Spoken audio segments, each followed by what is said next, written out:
Good morning to all my dear students. Welcome again to my channel Chemistry SP. আশা করি তোমরা সকলে ভীষণ ভালো আছো, সুস্থ আছো।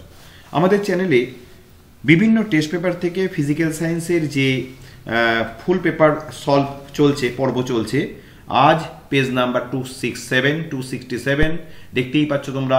পূর্ব বর্ধমান ডিস্ট্রিক্টের ফিজিক্যাল সায়েন্সের পেজটি আজকে সলভ হবে।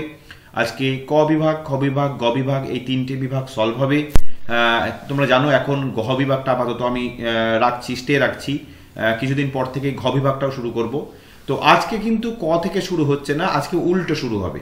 অর্থাৎ আজকে গ বিভাগ থেকে খ বিভাগ হয়ে কতে ফিরবো। ক্লিয়ার?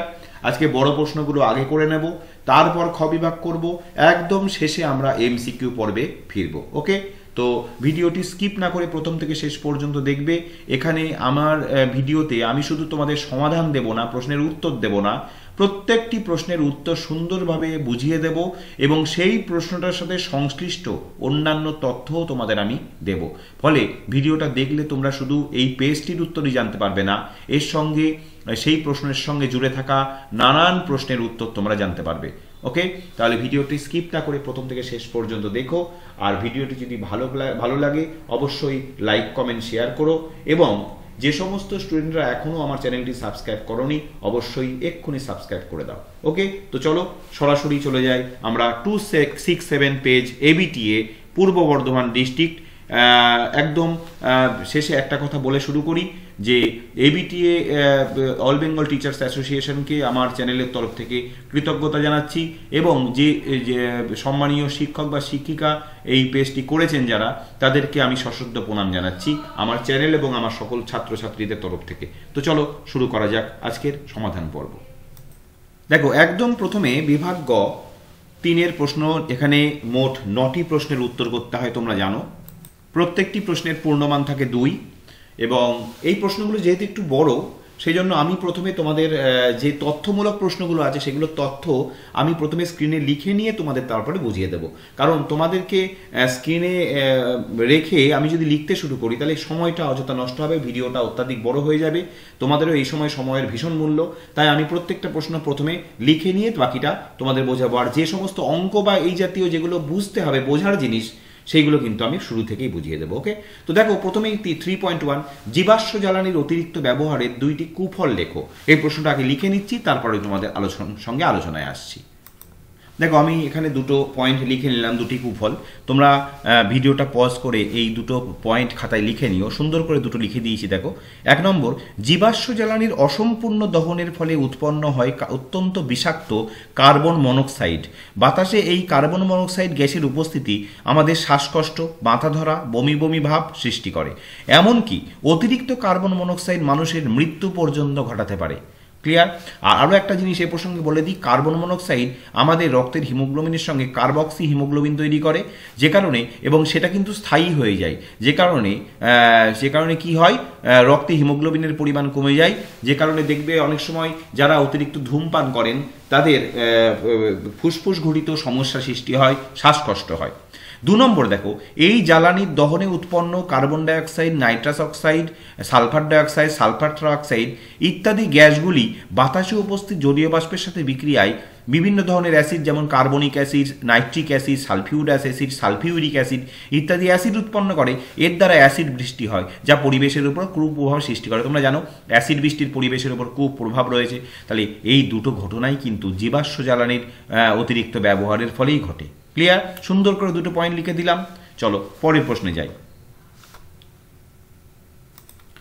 2 নম্বর প্রশ্ন দেখো, চার্লসের সূত্র থেকে দেখাও -273 ডিগ্রি সেলসিয়াস উষ্ণতায় কোনো গ্যাসের আয়তন তত্ত্বগতভাবে শূন্য হয়। চলো এটা দেখাতে হবে, এটা না লিখলে হবে না, পুরো বোঝাতে হবে তোমাদের।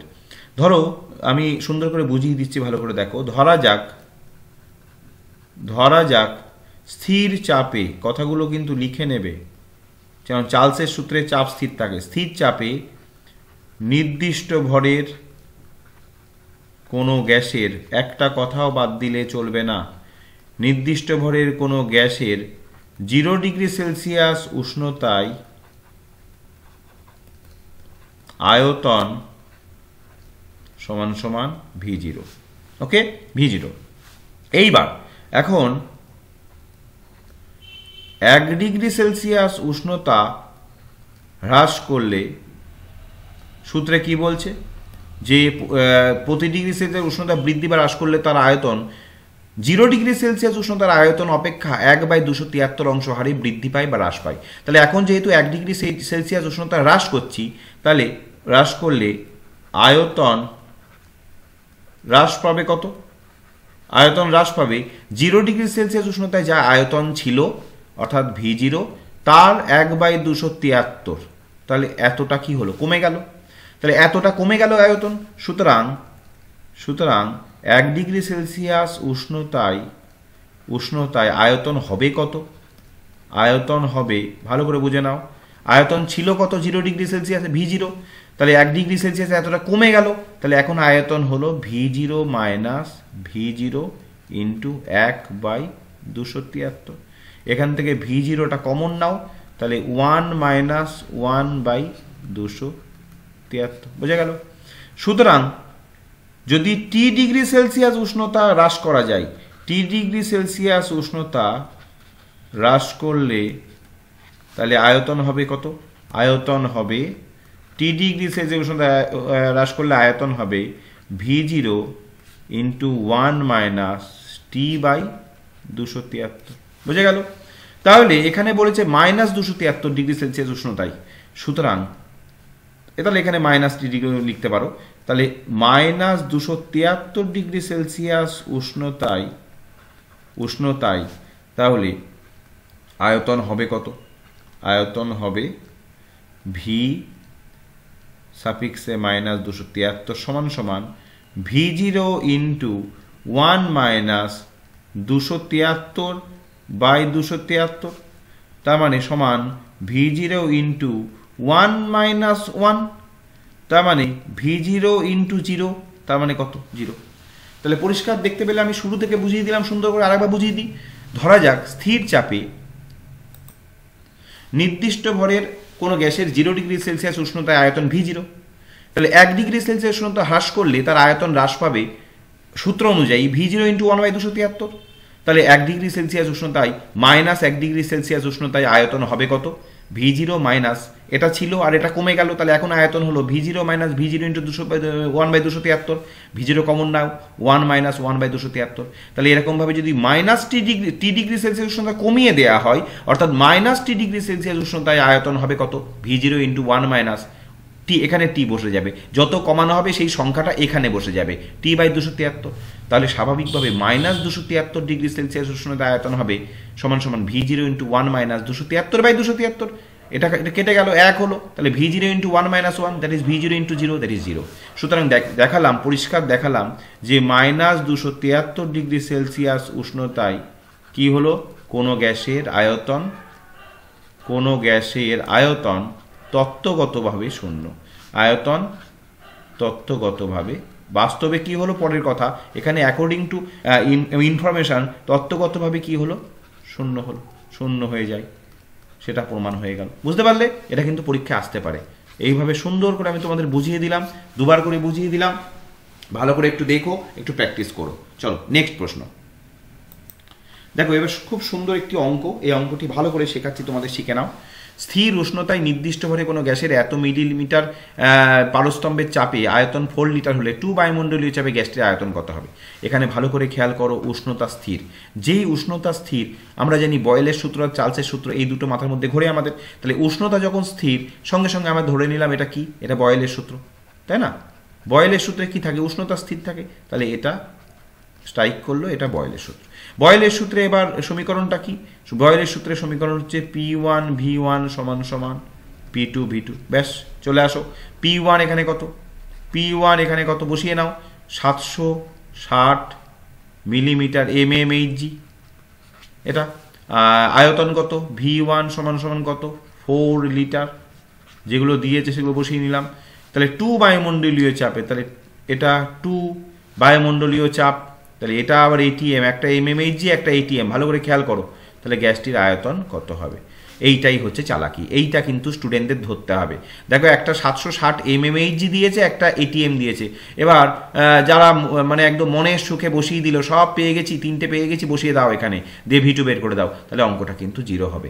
কারণ mmHg আর ATM, তাহলে হয় mmHg কে ATM এ কনভার্ট করতে হবে, না ATM কে mmHg তে কনভার্ট করতে হবে। ওকে, চলো দেখি। এবার একটা জিনিস জেনে নাও, 1 ATM, এটা আমি আলাদা করে লিখে দিচ্ছি এখানে, 1 ATM সমান সমান 760 mmHg, এই হচ্ছে রিলেশন। এইটুকু কিন্তু মনে রাখতে হবে তোমাদের। এবার এখানে 2 ATM আছে, তাহলে 2 ATMটাকে এক কাজ করো, 2 × 760 mmHg করে নাও, তাহলে পুরোটা একরকম হয়ে যাবে। এইবার ফর্মুলায় বসিয়ে দাও, তাহলে P1 V1 সমান P2 V2। ওকে, বা আরেকটা কাজও করতে পারো, 760 mmHg কে 1 ATM করে নাও, আরও সহজ হয়ে যাবে, ছোটোখাটো সংখ্যায় চলে আসবে। এখানে একটা বড় সংখ্যা চলে এলো, কাটাকুটি করতে অসুবিধা হবে, এইটা করো। তাহলে P1 বসিয়ে দাও কত, P1 বসিয়ে দাও 1 ATM, V1 বসিয়ে দাও 4, আচ্ছা P2 বসিয়ে দাও 2 ATM, আর V2 জানি না, এটাই বরঞ্চ বেটার হবে। তাহলে V2 সমান সমান কত হলো, 4/2, তার মানে কত হলো 2 লিটার। বোঝা গেল ব্যাপারটা, 2 লিটার। সুতরাং নির্ণেয় আয়তন, দেখো অঙ্কটা একদম 2-3 ক্লাসের লেভেলের অঙ্ক, কিন্তু বুদ্ধিটা রয়েছে এখানে। নির্ণেয় আয়তন কত, 2 লিটার। বোঝা গেল ব্যাপারটা, বুদ্ধিটা রয়েছে, কিন্তু এই জায়গায় একটুখানি বুদ্ধি খাটিয়ে দিয়েছে। তাহলে mmHg কে ATM এ নিয়ে গেলাম, এখানে আর এটা করার দরকার নেই, ছেড়ে দাও, এটা ছেড়ে দাও, এটা 2 ATM, তাহলে আমরা ATM এ নিয়ে গেলাম, অঙ্কটা হয়ে গেল 2 লিটার। বোঝা গেল ব্যাপারটা, শুধু এই সম্পর্কটা জেনে রাখো। তাহলে আবার যদি তোমরা কেউ 2 × 760 করে নিয়ে করতে, তাও 760 কেটে যেত, ব্যাপারটা সেই 2-এই আসতো, একই হতো। চলো নেক্সট অঙ্ক বা নেক্সট কোয়েশ্চেন আর কি। চলো ঘটনাচক্রে 3.3 একটা অঙ্কই এসছে। কোনো মাধ্যমে আলোর বেগ 2 × 10⁸ মিটার/সেকেন্ড হলে ওই মাধ্যমের প্রতিসরাঙ্ক কত। যেখানে শূন্য মাধ্যমে আলোর বেগ দেওয়া আছে 3 × 10⁸ মিটার/সেকেন্ড। অঙ্কটা শেখাতে হবে ভালো করে। দেখো এ প্রসঙ্গে তোমাদের একটা বলে দিই যে একটা ফর্মুলা লিখি আগে। কোনো মাধ্যমের পরম প্রতিসরাঙ্ক, এটা একটা ফর্মুলা, তোমরা প্রত্যেকেই জানো। পরম প্রতিসরাঙ্ক সমান সমান শূন্য মাধ্যমে আলোর বেগ ডিভাইডেড বাই ওই মাধ্যমে আলোর বেগ। ওই মাধ্যম মানে এই মাধ্যমের কথা বলা হচ্ছে, ওই মাধ্যমে আলোর বেগ। এই সম্পর্কটা সবসময় মনে রেখো, অনেক জায়গায় কাজে লাগবে। এবার বলেছে দেখো কোনো মাধ্যমে আলোর বেগ এত দেওয়া আছে, তাহলে মাধ্যমের কি পরম প্রতিসরাঙ্ক বের করতে হবে। তাহলে ব্যাস চলো বসিয়ে দাও। শূন্য মাধ্যমে আলোর বেগও দেওয়া আছে, অনেক সময় দেওয়া থাকে না, এটা মুখস্থ রেখো। শূন্য মাধ্যমে আলোর বেগ 3 × 10⁸ মিটার/সেকেন্ডই সবসময় হয়। আর ওই মাধ্যমে আলোর বেগ কত, 2 × 10⁸। বেশ, তাহলে 10⁸ কেটে দাও, 3/2, তাহলে কত হলো 3/2 মানে কত, 3/2 মানে 1.5।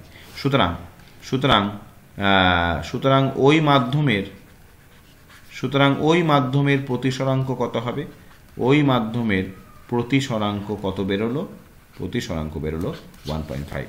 সুন্দর অঙ্কটা, ছোট্ট অঙ্ক, এই ছোট্ট অঙ্কটাই কিন্তু করলে 2 নম্বর পাওয়া যায়। বোঝা গেল? জাস্ট সম্পর্কটা জানতে হবে, এই সম্পর্কটা না জানলে এই অঙ্কটা করা যাবে না। সেই জন্য ভৌতবিজ্ঞানের প্রথম থেকে শেষ পর্যন্ত যত এরকম সম্পর্ক আছে সেই নিয়ে আমার একটা ভিডিও আছে, সূত্র, সমস্ত ভৌতবিজ্ঞানের সূত্রের ফর্মুলা একটা ভিডিওতে, একটু দেখে নিও তোমরা, সেগুলো পারলে একটা খাতায় লিখে নিও। এইরকম সম্পর্কগুলো তোমাদের মাথায় থাকলে চট করে এই অঙ্কটা করে নেওয়া যায়। এটা যদি জানতে, দেখো জাস্ট বসিয়ে দিলাম, অঙ্ক বেরিয়ে গেল, 2 নম্বর পেয়ে গেলে। চলো নেক্সট প্রশ্ন দেখি।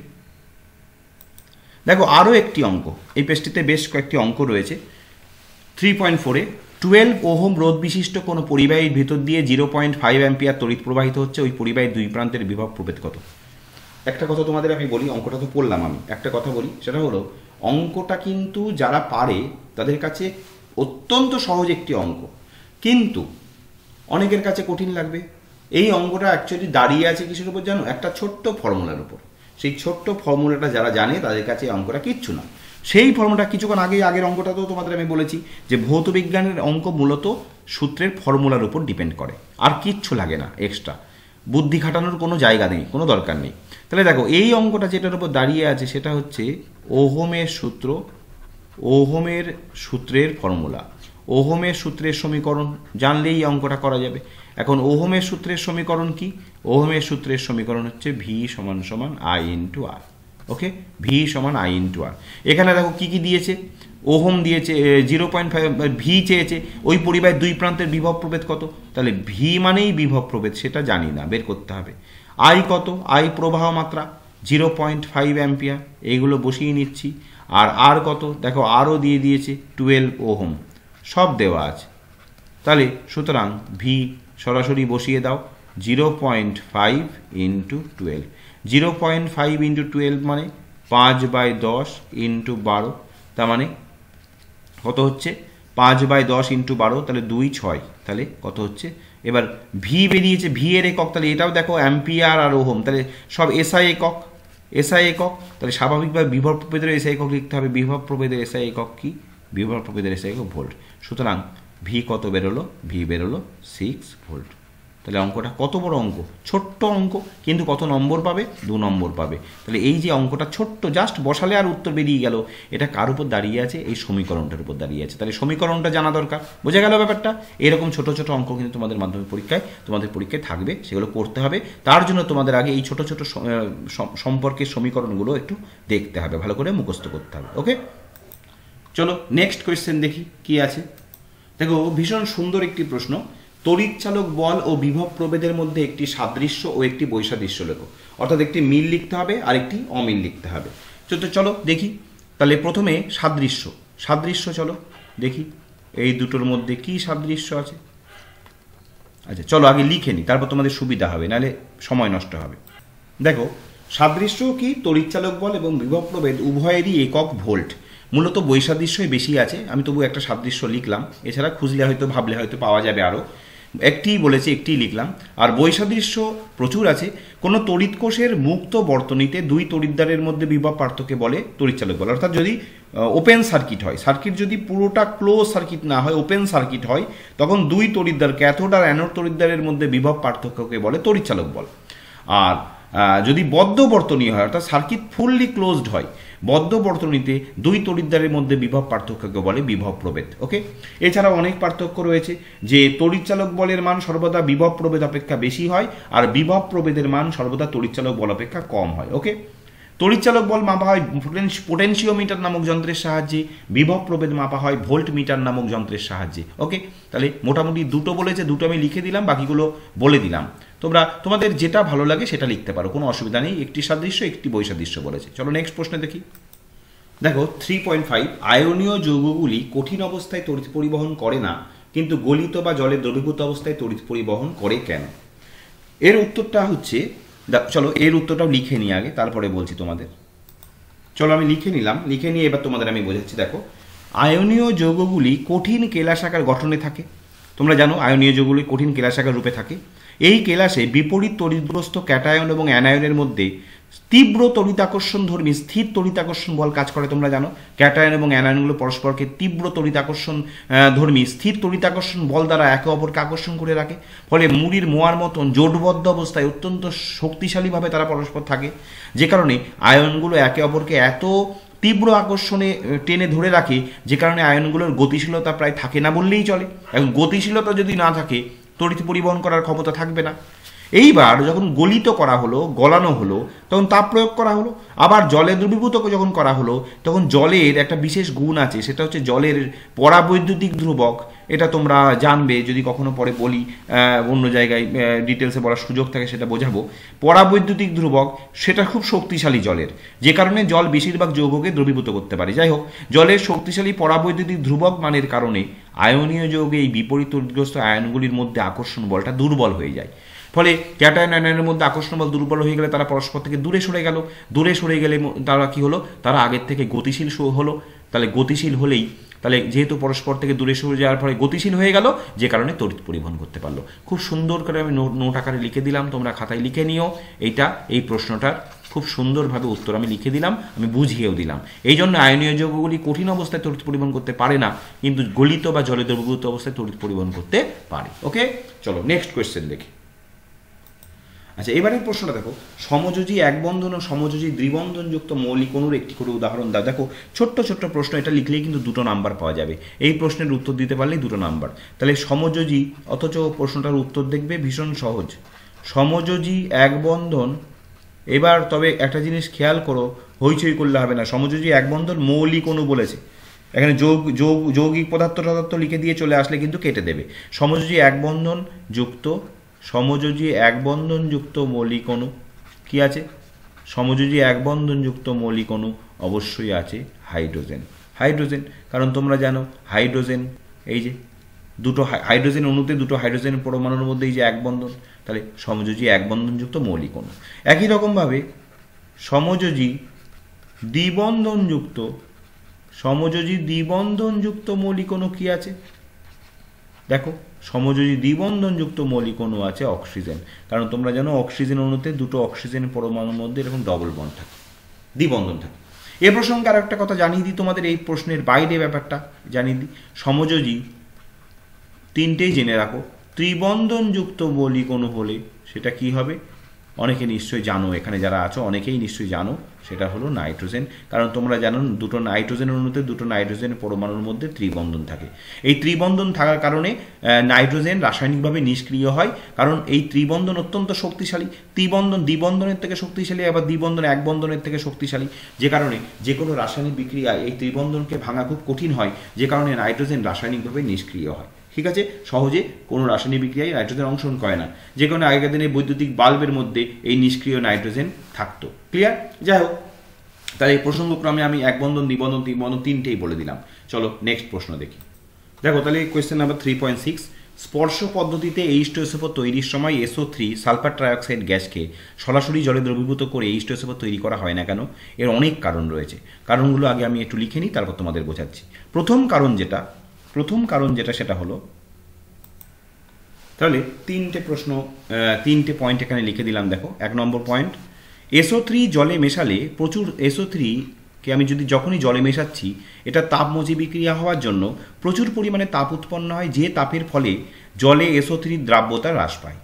ফলে তাপ বেড়ে যাচ্ছে, তাপ বেড়ে গেলে জলের মধ্যে SO3 দ্রাব্যতা কী হবে? কমে যাবে। ফলে অধিকাংশ SO3 জলে দ্রবীভূত না হয়ে শোষক স্তম্ভ থেকে নির্গত হয়ে যায়। তাহলে SO3 কে জলে তো দ্রবীভূত না হয়ে উল্টে এখান থেকে বেরিয়ে গেল, ফলে SO3টা নষ্ট হলো।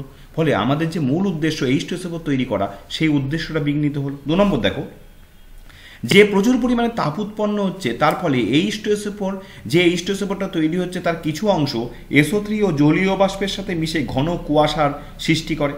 ফলে SO3 এবং উৎপন্ন H2SO4 এর অপচয় ঘটে। এই ঘন কুয়াশার সৃষ্টি হওয়াটা কাঙ্ক্ষিত নয়। তাহলে আমার কি হলো? SO3ও নষ্ট হলো, H2SO4 সেটাও নষ্ট হলো, অপচয় হলো। 3 নম্বর দেখো, বলছে উৎপন্ন তাপে এই যে H2SO4টা উৎপন্ন হচ্ছে, সে বিয়োজিত হয়ে যায়, বিয়োজিত হয়ে SO2 আর O2 উৎপন্ন করে। তাহলে কি হলো? H2SO4 বিয়োজিত হয়ে SO2 উৎপন্ন করছে, O2 উৎপন্ন করছে আর জল উৎপন্ন করছে। যাই হোক, তাহলে এই যে মূল জিনিসটা যেটা কাঙ্ক্ষিত এক্সপেক্টেড কম্পাউন্ড, সেটা ভেঙে যাচ্ছে। তাহলে এই তিনটে সমস্যার কারণে H2SO4 তৈরির সময় স্পর্শ পদ্ধতিতে SO3 গ্যাসকে সরাসরি জলে দ্রবীভূত না করে, সরাসরি জলে দ্রবীভূত H2 তৈরি করা হয় না। ওকে, কি করা হয়? 98% গাঢ় H2SO4 শোষণ করানো হয়। ওকে, 98% গাঢ় সালফিউরিক অ্যাসিডে শোষণ করানো হয়। যাই হোক, চলো পরের প্রশ্ন দেখি। আমি খুব সুন্দর করে লিখে দিলাম, এগুলো কিন্তু তোমরা নোট পয়েন্ট করে লিখে নিও। 3টে লিখে দিলাম, 3টেই লিখতে হবে এমন ব্যাপার নয়। এগুলো সব 2 নম্বরের প্রশ্ন, তুমি একটাও লিখতে পারো, দুটোও লিখতে পারো, আর যদি সময় পাও 3টেও লিখতে পারো। সেটা সম্পূর্ণ তোমার টাইম ম্যানেজমেন্টের উপর ডিপেন্ড করছে, পরীক্ষার সময় তোমার মনে থাকছে কতটা তার উপর ডিপেন্ড করছে। ওকে, চলো নেক্সট কোয়েশ্চেন দেখি। দেখো এখানে অথবা প্রশ্নে বলছে HCl এর শিল্প প্রস্তুতির রাসায়নিক সমীকরণটি লেখো। তাহলে এটা ছোট আছে, এটা দেখো, HCl এর শিল্প প্রস্তুতির রাসায়নিক সমীকরণ কি হয়? এক্ষেত্রে যেটা হয়, এটা বলে দিই। এক্ষেত্রে যেটা হয় সেটা হলো সম আয়তন হাইড্রোজেন ও ক্লোরিন গ্যাসের মিশ্রণকে একটি সিলিকা নির্মিত দহন প্রকোষ্ঠে দহন করে HCl উৎপন্ন করা হয়। তাহলে এখানে বিক্রিয়াটা কি? বিক্রিয়াটা হচ্ছে H2 gas plus Cl2 gas দিয়ে আলটিমেটলি কি করা হলো? 2HCl gas. Okay, hydrogen chloride gas উৎপন্ন করা হলো। এইবার এই উৎপন্ন HCl গ্যাসকে পাত্রের উপরে থেকে নির্গম নলের মাধ্যমে উপর থেকে জল ফেলা হয়, সেই জলে দ্রবীভূত করে HCl গ্যাসকে হাইড্রোক্লোরিক অ্যাসিড উৎপাদন করা হয়। ওকে, চলো এর সঙ্গে দেখো আরো একটা প্রশ্ন আছে, ম্যাগনেসিয়াম নাইট্রাইটে জল যোগ করলে কোন গ্যাস পাওয়া যায়? দেখো ম্যাগনেসিয়াম নাইট্রাইটে জল যোগ করলে যেটা হয় সেটা হচ্ছে অ্যামোনিয়া গ্যাস উৎপন্ন হয়। কোন গ্যাস পাওয়া যায়? এখানে বিক্রিয়া লিখতে বলেনি, সরাসরি শুধু বলেছে ম্যাগনেসিয়াম নাইট্রাইটে জল। তবে এই ধরনের একটা প্রশ্নের মধ্যে দুটো প্রশ্ন থাকে, একটুখানি দৃষ্টি আকর্ষণ করার জন্য একটু এরকম বক্স করে দিও, এরকম সুন্দর সুন্দর ভাবনা চিন্তা করে নানান কিছু করা যায়। অনেকে এরকম গোল করে দেয় যাতে পরীক্ষকের চোখে পড়ে যে দুটো প্রশ্ন। ঠিক আছে, তাহলে ম্যাগনেসিয়াম নাইট্রাইটে জল যোগ করলে যেটা হয় সেটা হলো ম্যাগনেসিয়াম নাইট্রাইট মানে Mg3N2। যদিও এই বোঝানোটা এই প্রশ্নের সঙ্গে অপ্রাসঙ্গিক, শুধু বলেছে কোন গ্যাস পাওয়া যায় লিখলেই হতো, আমি তোমাদের এমনি বুঝিয়ে দিচ্ছি ব্যাপারটা। ম্যাগনেসিয়াম নাইট্রাইটে জল যোগ করলাম, তাহলে তৈরি হয় সেটা হলো ম্যাগনেসিয়াম হাইড্রক্সাইড পাওয়া যায়, আর তৈরি হয় 2NH3 অ্যামোনিয়া। ওকে, তাহলে এখানে বলেছে কোন গ্যাস পাওয়া যায়, শুধু তাহলে কোন গ্যাস পাওয়া যায় বললে কি লিখবে? সরাসরি উত্তর লিখবে যে অ্যামোনিয়া গ্যাস পাওয়া যায়, ব্যাস, টু দ্য পয়েন্ট আনসার। আর এটা তোমাদের আমি দেখালাম জাস্ট সমীকরণ। চলো নেক্সট কোয়েশ্চেন দেখি। আজকে কিন্তু আমরা গ থেকে কয়ে পৌঁছচ্ছি। ওকে, অন্যান্য দিন আমরা ক থেকে গতে পৌঁছই, যে কারণে আজকে একটু উল্টে দিলাম ব্যাপারটা। তো চলো বড় প্রশ্নগুলো স্টুডেন্টরা এই মুহূর্তে বলছে স্যার বড় প্রশ্নগুলো একটু বেশি করতে, সেজন্য আমি আগে গ শুরু করলাম, তারপরে আমরা কতে পৌঁছব। চলো নেক্সট দেখি। এবার আমরা C2H2 অণু লুইস ডট গঠন দেখাবো। আচ্ছা, C2H2 লুইস গঠন দেখাতে গেলে প্রথমে কার্বন আর হাইড্রোজেনের বহিস্থ ইলেকট্রন সংখ্যা জানতে হবে। প্রথমে লিখে নিচ্ছি, দেখো এখানে আমরা জানি লুইস ডট গঠনে সর্ববহিস্থ কক্ষপথের ইলেকট্রনই চাই। ভেতরে কি আছে দেখার দরকার নেই। কার্বন পরমাণুর সর্ববহিস্থ ইলেকট্রন সংখ্যা কত? কার্বনের থাকে কত? 6টা। তাহলে সর্ববহিস্থ কক্ষপথে থাকে 2,4, তাহলে কত? 4টে। তাহলে কার্বন পরমাণুর সর্ববহিস্থ ইলেকট্রন সংখ্যা 4। আর হাইড্রোজেনের তো আছেই একটা, তাহলে হাইড্রোজেন পরমাণুর সর্ববহিস্থ ইলেকট্রন সংখ্যা কত? 1। ওকে, এবার দেখো কি করছে একটু দেখো। তাহলে কার্বন লিখলাম, কার্বনের 4টে, তাহলে 1টা 2টো 3টে 4টে। আর একটা কার্বনেরও আমি দেখো 1টা 2টো 3টে 4টে। আর হাইড্রোজেনের আছেই তো একটা, এই যে একটা, হাইড্রোজেনের আছেই একটা। এবার তোমরা তো জানো হাইড্রোজেন তার সর্ববহিস্থ কক্ষপথে 2টো ইলেকট্রন পেলেই খুশি, আর অন্যান্য সমস্ত মৌলের পরমাণু তার সর্ববহিস্থ কক্ষপথে কটা ইলেকট্রন রাখতে চায়? 8টা। এটাকে অষ্টক পূর্তি বলে তোমরা জানো। তাহলে এখানে হাইড্রোজেন তার সর্ববহিস্থ কক্ষপথে 2টো ইলেকট্রন রাখতে চাইবে, আর কার্বন তার সর্ববহিস্থ কক্ষপথে 8টা ইলেকট্রন রাখতে চাইবে। কিভাবে একটু দেখো। এই দেখো, হাইড্রোজেন কি করলো, তার দেওয়ার একটাই আছে, সে দিয়ে দিল এখানে। তাহলে এ একটা দিল মানে কার্বনও তখন একে কটা দেবে? একটাই দেবে। এইবার এই কার্বন কি করলো, এই কার্বনের সঙ্গে বন্ধন করবে, এ তার 3টেই দিয়ে দিল, এই তার 3টে দিল, এই কার্বনও তাহলে তার 3টেই দিয়ে দেবে, এই যে 3টেই দিয়ে দিল। ওকে, আর এই কার্বনে দেখো এখনো একটা আছে, সে একে দিল, হাইড্রোজেনও দিয়ে দিল। তাহলে এইবার দেখো এই হাইড্রোজেন তাহলে এখানে হাইড্রোজেন একটা দিয়েছে, কার্বন একটা দিয়েছে, তাহলে কার্বন। এবার এখানে দেখো মাঝখানে এই কার্বন 3টে, এই কার্বনের 3টে, তাহলে 1টা 2টো 3টে, এই কার্বনেরও 1টা 2টো 3টে, 6টা হয়ে গেল। এই কার্বন লিখলাম। আবার এখানে দেখো একটা কার্বনের একটা হাইড্রোজেন, পুরো ব্যাপারটা দেখো ক্লিয়ার, এটা বোঝা গেল। এটাকে তোমরা এইভাবেও লিখতে পারো, এইভাবেও লিখতে পারো, এইভাবে বক্স দিয়েও করতে পারো, কোনো ব্যাপার না, এইভাবে বক্স দিয়েও করতে পারো। এই যে আবার এইটা দেখো, এই যে আমি বুঝিয়ে দিচ্ছি কি কেসটা হলো। দেখো এখানে দেখো, ভালো করে দেখো, হাইড্রোজেন তার নিজের বলে মনে করছে এই দুটোকেই, তাহলে হাইড্রোজেনের দ্বৈত পূর্তি হয়ে গেল। কার্বনের দেখো, এই দেখো 6টা আর 2টো 8টা, তাহলে এই কার্বনের 8টা পূরণ হয়ে গেল। এই কার্বনের দেখো এই 6টাকে নিজের বলে মনে করছে এই দুটো, তাহলে 8টা হয়ে গেল, আর এই হাইড্রোজেনের 2টো হয়ে গেল। এটাকে বন্ধন যদি তুমি দেখাতে চাও তাহলে ব্যাপারটা এরকম দেখাবে, এই দেখো হয়ে গেল। তাহলে এটাই হচ্ছে C2H2 লুইস ডট গঠন, বোঝা গেল। আলটিমেটলি উদ্দেশ্য তো অষ্টক পূর্তি দেখানো, তাহলে হয়ে গেল। চলো নেক্সট প্রশ্ন দেখি। দেখো 3.8-এ ভীষণ ভীষণ ভীষণ গুরুত্বপূর্ণ একটি প্রশ্ন। সমুদ্রগামী জাহাজে জলের সংস্পর্শে থাকা অংশের সঙ্গে ম্যাগনেসিয়াম ব্লক লাগানো হয় কেন? খুব গুরুত্বপূর্ণ একটি প্রশ্ন। ব্যাপারটা বুঝে নাও। ব্যাপারটা হচ্ছে এখানে একটি কেমিস্ট্রির একটি খুব গুরুত্বপূর্ণ একটা মানে বুদ্ধি প্রয়োগ করা হয় কীরকম দেখো। তাহলে সমুদ্রগামী জাহাজে কি থাকে, কি দিয়ে তৈরি হয়? লোহা দিয়ে তৈরি হয়, তাই তো। এবার ধরো এইটা জলের মধ্যে আছে, সমুদ্রগামী জাহাজের এই অংশটা জলের মধ্যে আছে, তাহলে এইটা লোহা দিয়ে তৈরি। এখন লোহার এই অংশটা কার সংস্পর্শে থাকছে? জলের সংস্পর্শে থাকছে। এখন লোহা জলের সংস্পর্শে থাকলে কি হবে? মরচে পড়ে যাবে। তাহলে মরচে পড়ে গেলে নষ্ট হয়ে যাবে। এবার কি করা হয়, এই অংশে ম্যাগনেসিয়ামের এরকম ব্লক লাগানো থাকে। তাহলে কি হলো, ম্যাগনেসিয়াম ব্লক লাগালে কি হলো দেখো, ভালো করে বুঝে নাও।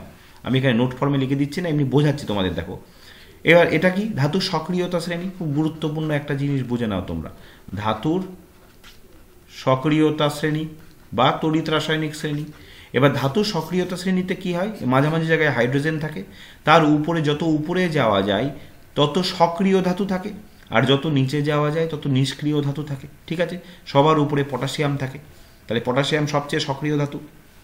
এইবার ম্যাগনেসিয়াম আর আয়রনের মধ্যে কার কোথায় অবস্থান? ম্যাগনেসিয়ামের অবস্থান উপরে, আয়রনের অবস্থান নিচে। তাহলে ম্যাগনেসিয়াম স্বাভাবিকভাবেই আয়রনের থেকে বেশি কি ধনাত্মক, ভালো করে বুঝে নাও, বেশি ধনাত্মক। অর্থাৎ ম্যাগনেসিয়ামের বিক্রিয়া করার প্রবণতা, সক্রিয়তা লোহার থেকে অনেক বেশি। ক্লিয়ার? ঠিক আছে, তাহলে এটা বুদ্ধি করেই বেছে নেওয়া হয়েছে ম্যাগনেসিয়ামকে। কেন? ধরো এফি এই যে জলীয় জলের সঙ্গে বিক্রিয়া করে কি তৈরি করবে? মরিচা উৎপন্ন করবে, মরচে ফেলে দেবে।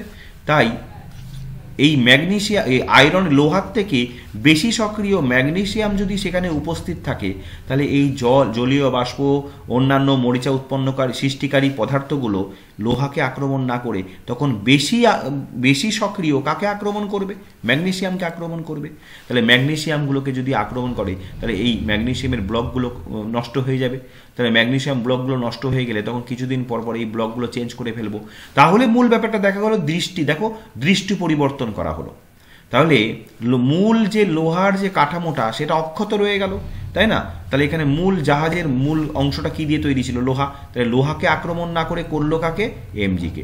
এই এমজিকে সেজন্য উৎসর্গীকৃত অ্যানোড বলা হয়। মনে রেখো, উৎসর্গীকৃত অ্যানোড। উৎসর্গীকৃত অ্যানোড বলা হয় কেন না, যে নিজের ক্ষতি করে যে অপরকে রক্ষা করে, সেই জন্য এ কি করলো? নিজের ক্ষতি করলো, করে এফিকে রক্ষা করলো। এই জন্য মনে রেখো, সমুদ্রগামী জাহাজ জলের সংস্পর্শে থাকা অংশের সঙ্গে ম্যাগনেসিয়াম ব্লক লাগানো থাকে। ক্লিয়ার? চলো পরের প্রশ্ন দেখি। দেখো 3.9 গ বিভাগের শেষ প্রশ্ন। টেফলনের মনোমারের নাম লেখো, উড অ্যালকোহলের সংকেত লেখো। এর সঙ্গে একটা অথবা থাকতে পারে, দেখছি আছে কিনা। টেফলনের মনোমার, তাহলে প্রথমে টেফলনের মনোমার লিখে নিই। এইগুলো ছোট ছোট প্রশ্ন, দেখো লিখলেই ফুল মার্কস। টেফলনের মনোমার হচ্ছে টেট্রাফ্লোরো ইথিলিন। তোমরা জানো টেফলনের মনোমার টেট্রাফ্লোরো ইথিলিন, পিভিসির মনোমার ভিনাইল ক্লোরাইড, পলিথিনের মনোমার ইথিলিন, ইত্যাদি ইত্যাদি। এর সঙ্গে দেখো, এটা লিখলেই কিন্তু তাহলে 1 নম্বর পেয়ে গেলে। আর একটা এর সঙ্গে দেখো রয়েছে উড অ্যালকোহলের সংকেত, আর একটা এর সঙ্গে রয়েছে উড অ্যালকোহলের সংকেত।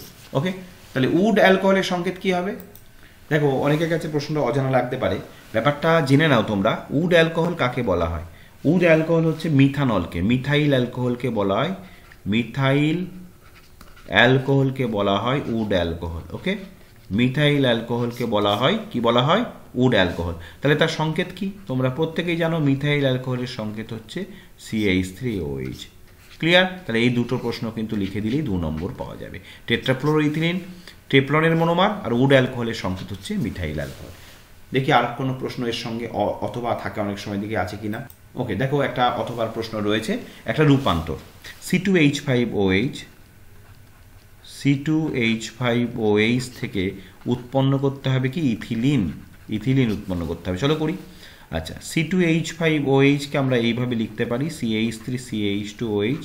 কিছুই না, এটাকে নিরুদন বিক্রিয়া, ঘন সালফিউরিক অ্যাসিড 170 ডিগ্রি সেলসিয়াস উষ্ণতায় উত্তপ্ত করলে এখান থেকে অ্যাকচুয়ালি 1 অণু জল বেরিয়ে যাবে। এটাকে নিরুদন বিক্রিয়া বলা হয়। ডিহাইড্রেশন ইংরেজিতে বলে।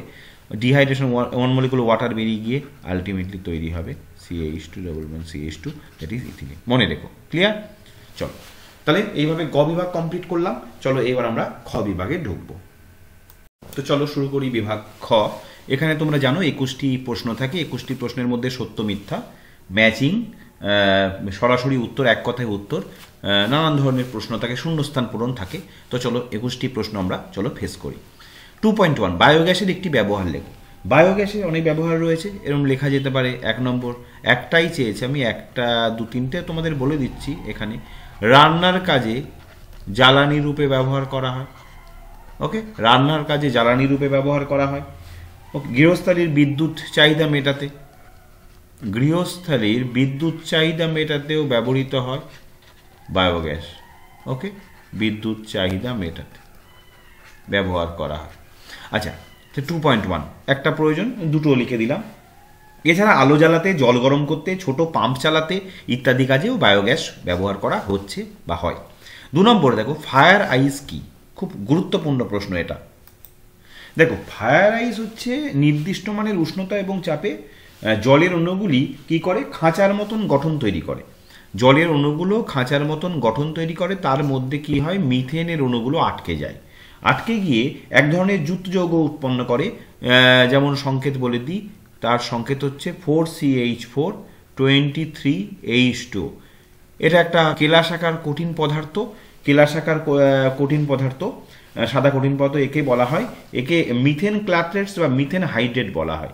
ঠিক আছে, এটি বরফের ন্যায় দেখতে, সাদা কেলাসাকার কঠিন পদার্থ, তাই একে বলা হয় ফায়ার আইস। ওকে, এর আরেক নাম হচ্ছে ফায়ার আইস, মনে থাকবে। এটা কিন্তু দেখতে পাচ্ছি টেস্ট পেপারের বিভিন্ন পেজে কিন্তু এটা থাকছে। এটা ভবিষ্যতে জ্বালানির একটা অন্যতম গুরুত্বপূর্ণ উৎস হতে পারে, সম্ভাবনাময় একটি উৎস। ওকে, 4CH4.23H2 এটা হচ্ছে সংকেত। এটা বরফের ন্যায় সাদা কেলাসাকার কঠিন পদার্থ। ওকে, বুঝে গেল? চলো নেক্সট কোয়েশ্চেন দেখি। দেখো 2.2 এর অথবা একটি প্রশ্ন আছে, শূন্যস্থান পূরণ করতে হবে। একটি জৈব গ্রিন হাউস গ্যাস হলো, একটি জৈব গ্রিন হাউস গ্যাস কিন্তু মিথেন। এই প্রশ্নটা খুব গুরুত্বপূর্ণ প্রশ্ন। এই প্রশ্নটা আগে মাধ্যমিক পরীক্ষা অনেকবার এসছে। একটি জৈব গ্রিন হাউস গ্যাস মনে রাখবে মিথেন। আর যদি কার্বন ডাইঅক্সাইড, নাইট্রাস অক্সাইড, এগুলো সবই অজৈব গ্রিন হাউস গ্যাস। ওকে, চলো নেক্সট 2.3-তে দেখো, সত্য মিথ্যা লিখতে হবে। অর্থাৎ একটি বিবৃতি দেওয়া আছে, বিবৃতিটি সত্য নাকি মিথ্যা বলতে হবে। কি বলা হচ্ছে, 300 ডিগ্রি সেলসিয়াস উষ্ণতা 100 কেলভিন উষ্ণতা অপেক্ষা বেশি। চলো দেখি বেশি কি কম। 300 ডিগ্রি সেলসিয়াস মানে একে কেলভিনে প্রকাশ করলে তোমরা জানো, সেলসিয়াসকে কেলভিনে প্রকাশ করলে তার সঙ্গে 273 অ্যাড করতে হয়। তাহলে কত হলো অ্যাকচুয়ালি, 573 কেলভিন। তাহলে 300 ডিগ্রি সেলসিয়াস উষ্ণতা মানে 573 কেলভিন। বলছে 100 কেলভিন উষ্ণতা অপেক্ষা বেশি। ঠিকই তো বলেছে, একদম সঠিক তথ্য। তাহলে 300 ডিগ্রি সেলসিয়াস গ্রেটার দেন কি লিখতে পারি, গ্রেটার দেন 100 কেলভিন, তাই না ব্যাপারটা? 300 ডিগ্রি সেলসিয়াস উষ্ণতা মানে 573 কেলভিন, সেটা বলছে 100 কেলভিন উষ্ণতা অপেক্ষা বেশি। তাহলে অবশ্যই তথ্যটি সত্য। তোমাদের এত ব্যাখ্যার দরকার নেই, এটা তোমাদের জন্য। তোমরা রাফে এটা করতেও পারো, নাও পারো, কোনো ব্যাপার না, কিন্তু লিখতে হবে তথ্যটি সত্য নাকি মিথ্যা। তথ্যটি সত্য। চলো নেক্সট কোয়েশ্চেন দেখি। পিবি সমান W/m 8টি সমীকরণটিতে m এর একক কি? চিহ্নগুলি প্রচলিত অর্থ বহন করে। পি চাপের একক, বি আয়তনের একক, W গ্যাসের ভর, m গ্যাসের আণবিক ওজন, আর মোলার গ্যাস ধ্রুবক, টি উষ্ণতা। এখানে m এর এককটা মনে রেখো, এই প্রশ্নটা কিন্তু খুব গুরুত্বপূর্ণ প্রশ্ন। অনেকেই বলবে যে আণবিক ওজনের কোনো একক নেই। না, পিবি সমান W/m 8টি, এখানে m এর একক আছে, এটা মনে রেখো। এটা অনেকেই এককহীন বলে চলে আসবে। m এর একক আমি দুটোই লিখে দিচ্ছি। SI একক, দেখো SI একক হচ্ছে, SI একক কিলোগ্রাম, মনে রেখো, kilogram mole inverse, kilogram mole inverse. আর CGS একক হবে কি হবে, গ্রাম মোল ইনভার্স। এটা কিন্তু মনে রেখো তোমরা, কিলোগ্রাম মোল ইনভার্স SI এককে, আর গ্রাম মোল ইনভার্স CGS এককে। এটা অনেকেই এককহীন লিখে দিয়ে চলে আসে, কিন্তু এটার উত্তর কিন্তু আছে, এটা ভালো করে একটু মাথায় রেখো। ওকে, চলো 2.4 এর অথবাই যাই। দেখো বলছে, কোন শর্তে বাস্তব গ্যাস আদর্শ গ্যাসের মতো আচরণ করে? বাস্তব গ্যাস আদর্শ গ্যাসের মতন আচরণ করতে গেলে দুটো শর্ত আছে। 1 নম্বর শর্ত হচ্ছে খুব নিম্ন চাপ, এটা মনে রেখো, খুব নিম্ন চাপ, এটাও টেস্ট পেপারের বহু জায়গায় পাবে, আর উচ্চ উষ্ণতা।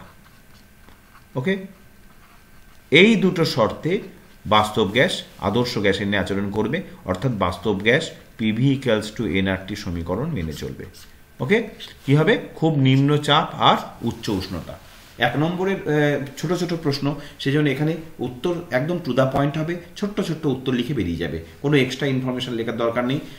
যদি তুমি কনফিডেন্ট হও তবে এক্সট্রা ইনফরমেশন একটু লিখলেও লিখতে পারো, কিন্তু এক্সট্রা ইনফরমেশন লিখতে গিয়ে যদি ভুল হয়ে যায় তাহলে সেটা আবার তোমার মূল উত্তরের উপর প্রভাব ফেলতে পারে।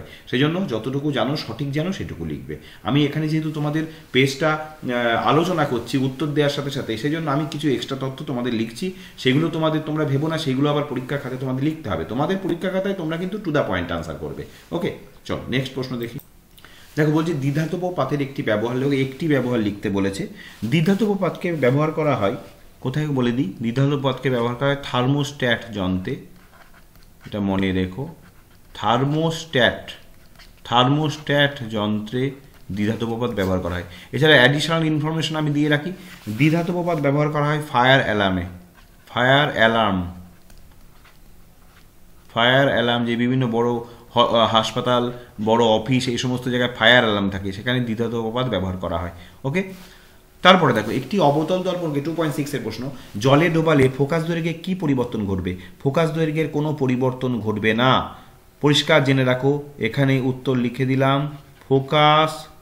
এর আগেও তোমরা এই প্রশ্নের বহুবার প্রশ্নটা তোমরা ফেস করেছো, তোমরা জানো এটা। ফোকাস দৈর্ঘ্যের কোনো পরিবর্তন ঘটে না, অপরিবর্তন থাকবে, পরিবর্তন ঘটে না। অর্থাৎ অবতল দর্পণকে জলে নিমজ্জিত করলে ফোকাস দৈর্ঘ্যের কোনো পরিবর্তন ঘটবে না, যা ফোকাস দৈর্ঘ্য ছিল তাই থাকবে। নেক্সট প্রশ্ন চলো। 2.7 কোন ধরনের লেন্স দ্বারা হ্রস্বদৃষ্টি প্রতিকার করা যায়? দেখো দু ধরনের, এখানে আমরা আজকে গতকাল যে পেজটা সলভ করেছি সেখানেও এই প্রশ্নটা ছিল, তাহলে দেখতেই পাচ্ছ যে হাইপারমেট্রোপিয়া, মায়োপিয়া, এই প্রতিকারের প্রশ্নটা কিন্তু প্রায়শই থাকছে। তাহলে হ্রস্বদৃষ্টি বা মায়োপিয়া, তাহলে মায়োপিয়া দূর করতে ব্যবহার করা হয় অবতল lens, to the point answer. আর অ্যাকচুয়ালি কি করতে হয়, উপযুক্ত ফোকাস দৈর্ঘ্যের অবতল লেন্স যুক্ত, এটা হচ্ছে ডিটেলস তথ্য, উপযুক্ত ফোকাস দৈর্ঘ্যের অবতল লেন্স যুক্ত চশমা ব্যবহার করতে হবে। ওকে, ব্যবহার করতে হবে। এ প্রসঙ্গে বলে দিই দীর্ঘদৃষ্টি, এটা তো হ্রস্বদৃষ্টি হলো, আর দীর্ঘদৃষ্টি প্রতিকার করতে গেলে উপযুক্ত ফোকাস দৈর্ঘ্যের উত্তল লেন্স যুক্ত চশমা ব্যবহার করতে হবে। প্রসঙ্গক্রমে আমি বললাম, মূল উত্তর কিন্তু এইটুকু, জাস্ট এইটুকু। নেক্সট, প্রিজমের অথবা রয়েছে 2.7 এর অথবা প্রিজমের সাদা আলোর বিচ্ছুরণে কোন বর্ণের আলোচ্যুতি সর্বাধিক হয়? এ প্রশ্ন একদিনের মধ্যে তোমরা বহুবার আমি তোমাদেরকে এই প্রশ্নের বিভিন্নভাবে এমসিকিউ কম্পিটিশান হোক, কারণ এখন টেস্ট পেপার সলভ করতে গিয়ে দেখছি যে বিভিন্ন পেজে সলভ করতে গিয়ে দেখছি বেশিরভাগ প্রশ্নই কমন, ক্লিয়ার, বেশিরভাগ প্রশ্নই কমন। আমি চাইছি একটু নতুন নতুন নানান ধরনের প্রশ্ন আসুক, যে প্রশ্নগুলো তোমরাও দেখবে তোমাদের কিভাবে মানে চ্যালেঞ্জিং কোয়েশ্চেন, কিন্তু দেখতে পাচ্ছি বিভিন্ন পেজে মোটামুটি কোয়েশ্চেন সব মোটামুটি একটা নির্দিষ্ট সীমার মধ্যেই ঘোরাফেরা করছে। তো যেমন এই প্রশ্নটাই দেখো বহুবার কমন আসছে, তাহলে এরকম প্রিজমের মধ্যে দিয়ে সাদা আলো গেলে তোমরা জানো এরকম 7টা আলোয় ভেঙে যায়। তাহলে বলছে কোন বর্ণের আলোর চ্যুতি সর্বাধিক হয়? চ্যুতি সর্বাধিক মানে যার গতিপথ সব থেকে বেশি বিকৃত হয়। তাহলে সব থেকে বেশি বিকৃত হয় আমরা জানি বেগুনি, আর সব থেকে কম চ্যুতিকার লাল। প্রায় সোজা পথে বেরিয়ে যায় লাল, আর সব থেকে বেশি বিকৃত হয় কে? বেগুনি। ওকে, বেনিয়া সহকলা, বে নিচে থাকে আর লা উপরে থাকে। চলো নেক্সট কোয়েশ্চেন দেখি। পরের প্রশ্ন, বাড়ির বর্তনীতে বৈদ্যুতিক যন্ত্রগুলি কোন সমবায়ে যুক্ত থাকে? বাড়ির বর্তনীতে সমস্ত বৈদ্যুতিক যন্ত্রগুলি সমান্তরাল সমবায়ে যুক্ত থাকে। ওকে, মনে রেখো, সমান্তরাল সমবায়ে যুক্ত থাকে। এগুলো যদি শ্রেণী সমবায়ে যুক্ত থাকতো তাহলে কি হতো? কোনো একটি বৈদ্যুতিক যন্ত্র খারাপ হয়ে গেলে বাড়ির সমগ্র সার্কিট প্রভাবিত হতো। ওকে, বোঝা গেল? কোনো একটি বৈদ্যুতিক যন্ত্র যদি সমস্যা হতো তাহলে এরকম যদি শ্রেণীতে থাকতো, পরপর যদি শ্রেণীতে থাকে তাহলে কি হবে? একটি প্রভাবিত হলে, একটি নষ্ট হয়ে গেলে পুরো বাড়িটা বিদ্যুৎহীন হয়ে যাবে। তবে এ প্রসঙ্গে বলে দিই, বাড়ির যে বৈদ্যুতিক ফিউজ কিন্তু অবশ্যই থাকে শ্রেণী সমবায়ে, এটা মনে রেখো। ফিউজ থাকে শ্রেণী সমবায়ে, কিন্তু পাখা, লাইট এসি, ফ্রিজ, এগুলো সব কিন্তু থাকে সমান্তরাল সমবায়। অথবা প্রশ্ন দেখো 2.8 অথবা সিএফএল বাল্ব ব্যবহারের একটি ক্ষতিকারক প্রভাব। CFL compact fluorescent lamp bulb ব্যবহারের একটি ক্ষতিকারক প্রভাব লেখো। দেখো সিএফএল বাল্বের মধ্যে কি থাকে? বিষাক্ত পারদ থাকে। সিএফএল বাল্বের মধ্যে বিষাক্ত পারদ বাষ্প থাকে, বিষাক্ত পারদ বাষ্প থাকে যা বিষাক্ত পারদ বাষ্প থাকে যা পরিবেশ ও স্বাস্থ্যের পক্ষে ক্ষতিকর, যা পরিবেশ ও, এটা মনে রেখো, স্বাস্থ্যের পক্ষে ক্ষতিকারক। ওকে, কি থাকে? পারদ বাষ্প থাকে যা আমাদের শরীরে ক্ষতিকর প্রভাব সৃষ্টি করে। তবে এই কথা মনে রেখো, এলইডির মধ্যে কিন্তু এই রকম কোনো ক্ষতিকর ব্যাপার থাকে না। তাহলে এই পয়েন্টের ভিত্তিতে এলইডি অবশ্যই সিএফএল এর থেকে ব্যবহার উপযোগিতা নিশ্চয়ই এলইডি সিএফএল এর থেকে বেশি হবে, কারণ সিএফএল এর মধ্যে এই ক্ষতিকারক বিষাক্ত পারদ বাষ্প আছে যেটা এলইডির মধ্যে নেই। বোঝা গেল? নেক্সট কোয়েশ্চেন দেখি। 2.9 ফ্লেমিংয়ের বামহস্ত নীতি প্রযুক্ত হয় এমন একটি যন্ত্রের নাম লেখো। সরাসরি উত্তর, ফ্লেমিংয়ের বামহস্ত নিয়ম প্রযুক্ত হয় এমন একটি বৈদ্যুতিক যন্ত্র হচ্ছে বৈদ্যুতিক মোটর। মনে রেখো, বৈদ্যুতিক মোটর। এই জন্য ফ্লেমিংয়ের বামহস্ত নিয়মকে মোটরের নীতি বা মোটরের নিয়মও বলা হয়। মনে রেখো, তাহলে ফ্লেমিংয়ের বামহস্ত নীতি প্রযুক্ত এমন একটি যন্ত্রের নাম বৈদ্যুতিক মোটর। আর ফ্লেমিংয়ের এ প্রসঙ্গে বলে রাখি, ফ্লেমিংয়ের ডানহস্ত নিয়ম প্রযুক্ত হয় এমন একটি বৈদ্যুতিক যন্ত্র হচ্ছে বৈদ্যুতিক কি বলো? বৈদ্যুতিক জেনারেটর। মনে রাখবে, বৈদ্যুতিক জেনারেটর। ওকে, এটা গুলিয়ে ফেলো না, এটা মনে রেখো। বামহস্ত নিয়ম হচ্ছে বৈদ্যুতিক মোটর আর ডানহস্ত নিয়ম হচ্ছে বৈদ্যুতিক জেনারেটর। ওকে, চলো নেক্সট। ইউরেনিয়াম 9238 থেকে বিটা কণা নিঃসরণের ফলে যে মৌলটি উৎপন্ন হয় তার পারমাণবিক সংখ্যা কত? খুব সুন্দর প্রশ্ন। বিটা কণা নির্গত হয়েছে, তাহলে বিটা কণা নির্গত হলে আমরা জানি পারমাণবিক সংখ্যা 1 একক বেড়ে যায়, ভর সংখ্যার কোনো পরিবর্তন ঘটে না। তাহলে এখানে ভর সংখ্যা 238, যদিও এটা প্রশ্নের অংশ নয় তবু আমি বোঝাচ্ছি। তাহলে 238 থাকবে ভর সংখ্যা, আর পারমাণবিক সংখ্যা 1 একক বেড়ে যাবে, তার মানে 92 প্লাস 1 কত হবে? 93। তাহলে U9238 থেকে বিটা কণা নিঃসরণের পরে যে মৌলটি উৎপন্ন হয় তার পারমাণবিক সংখ্যা হবে, টু দ্য পয়েন্ট আনসার দিলে তার উত্তর হবে কত? 93। ক্লিয়ার? চলো নেক্সট প্রশ্নে যাই। চলো এবার 2.11 দেখো একটা ম্যাচিং রয়েছে বাম স্তম্ভের সঙ্গে ডান স্তম্ভ। খুব সুন্দর একটি ম্যাচিং রয়েছে, এটাকে 4টে নাম্বার থাকে। এই ম্যাচিংটা করতে পারলে 4টে নাম্বার সহজে তুলে নেওয়া যায়। প্রথমে দেখো বাদিকে একটি সন্ধিগত মৌল, 2 নম্বরে তৃতীয় পর্যায়ে সর্বাধিক জারণ ক্ষমতা সম্পন্ন মৌল, 3 নম্বর স্টিলে উপস্থিত অধাতু, 4 নম্বর কার্বন বিজারণ পদ্ধতিতে নিষ্কাশিত ধাতু। ক্লিয়ার? এবার দেখো প্রথম সব থেকে যেটা কনফিডেন্ট তুমি থাকবে সেটা উত্তর দাও। তাহলে দেখো স্টিলে উপস্থিত অধাতু আমরা জানি কার্বন স্টিলের মধ্যে থাকে আর কার্বন অধাতু, তাহলে এটা হয়ে গেল। এর পাশে আমি লিখলাম এ, তাহলে 3এরটা হয়ে গেল এ আমি পেয়ে গেলাম, দাগ দাও। তাহলে এটা হয়ে গেল। এবার দেখো তৃতীয় পর্যায়ে সর্বাধিক জারণ ক্ষমতা সম্পন্ন মৌল অবশ্যই হবে ক্লোরিন, এটা হবে ডি, তাহলে এটা হবে ডি। তৃতীয় পর্যায়ে সর্বাধিক জারণ ক্ষমতা, কারণ আমরা জানি অধাতুদের জারণ ক্ষমতা, তাহলে জারণ ক্ষমতা সম্পন্ন মৌল ক্লোরিন, এটা হয়ে গেল। এবার দেখো এ 1 আর 4 পড়ে থাকলো। কার্বন বিজারণ পদ্ধতিতে নিষ্কাশিত ধাতু হবে জিঙ্ক, তাহলে এটা হবে একটি কার্বন বিজারণ পদ্ধতিতে নিষ্কাশিত ধাতু হয়ে গেল জিঙ্ক, বি হয়ে গেল। তাহলে ডি এ বি হয়ে গেল। একটি সন্ধিগত মৌল হবে নিকেল। ওকে, তাহলে হলো সিডিএবি। তাহলে একটি সন্ধিগত মৌল তোমরা জানো পর্যায় সারণীর মাঝামাঝি বরাবর থাকে, মাঝামাঝি বরাবর এখানে নিকেল পেলাম আমরা, এটা প্রথমে দাগ দেওয়া যেত নিকেল। তৃতীয় পর্যায়ে এখন দেখতে পাচ্ছি এখানে তৃতীয় পর্যায়ে রয়েছে ক্লোরিন, আর ক্লোরিন অধাতু, আর আমরা জানি জারণ ক্ষমতা সর্বাধিক যেহেতু বলেছে, আমরা জানি অধাতুদের জারণ ক্ষমতা বেশি হয়, তাই ক্লোরিন উত্তর হবে। তাহলে এটা হলো। স্টিলের উপস্থিত অধাতু আমরা জানি স্টিলের মধ্যে কার্বন উপস্থিত থাকে, কারণ কার্বনের উপস্থিতি অনুযায়ী বিশুদ্ধতা বিচার করা হয়, যত কার্বন কম থাকে বিশুদ্ধ বেশি হয়, তাহলে এটা হবে বি কার্বন। আর এটা হলো এ হলো এটা। আর কার্বন বিজারণ পদ্ধতিতে নিষ্কাশিত ধাতু অবশ্যই হবে জিঙ্ক, কারণ আমরা জানি কার্বন বিজারণ পদ্ধতিতে জিঙ্ক, আয়রন, টিন আর লেড এই 4টি ধাতুকে নিষ্কাশন করা হয়, এটা আমরা জানি। তাহলে সহজেই সিডিএবি এই ম্যাচিংটা করে ফেললাম, এখানে 4টে নম্বর কিন্তু চট করে উঠে গেল। চলো নেক্সট প্রশ্ন দেখি। খুব সুন্দর একটি বুদ্ধিদীপ্ত প্রশ্ন। জলীয় হাইড্রোজেন ক্লোরাইড অণুতে কোন ধরনের বন্ধন বর্তমান? দেখো অ্যাকচুয়ালি হাইড্রোজেন ক্লোরাইড কিন্তু সমযোজী, হাইড্রোজেন ক্লোরাইড কিন্তু সমযোজী যৌগ।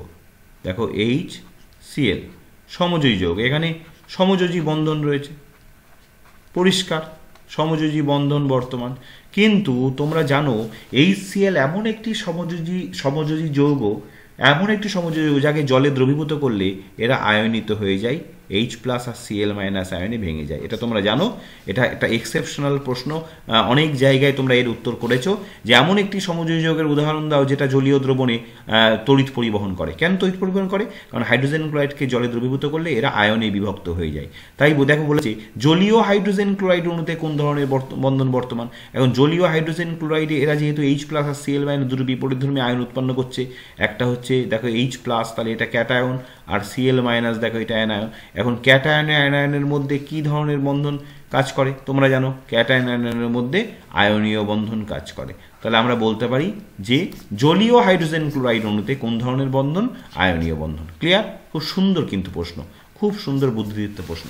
নেক্সট, অথবা তড়িৎ পরিবহন করলেও আয়নিত হয় না এমন একটি পদার্থের নাম করো। তড়িৎ পরিবহন করলেও আয়নিত হয় না।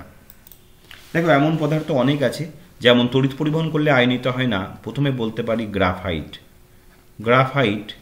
গ্রাফাইট তড়িৎ পরিবহন করে, কিন্তু গ্রাফাইট কিন্তু আয়নিত হয় না, মনে রেখো। এছাড়াও রয়েছে গ্যাস কার্বন, তড়িৎ পরিবহন করে, আয়নিত হয় না। এছাড়াও রয়েছে মার্কারি, দ্যাট ইজ পারদ, তড়িৎ পরিবহন করে কিন্তু আয়নিত হয় না। ওকে, তিনটে বলে দিলাম। এখানে একটা লিখতে বলেছে, একটাই লিখবে, আমি তোমাদের শুধু জানালাম তিনটে। চলো নেক্সট প্রশ্ন দেখি।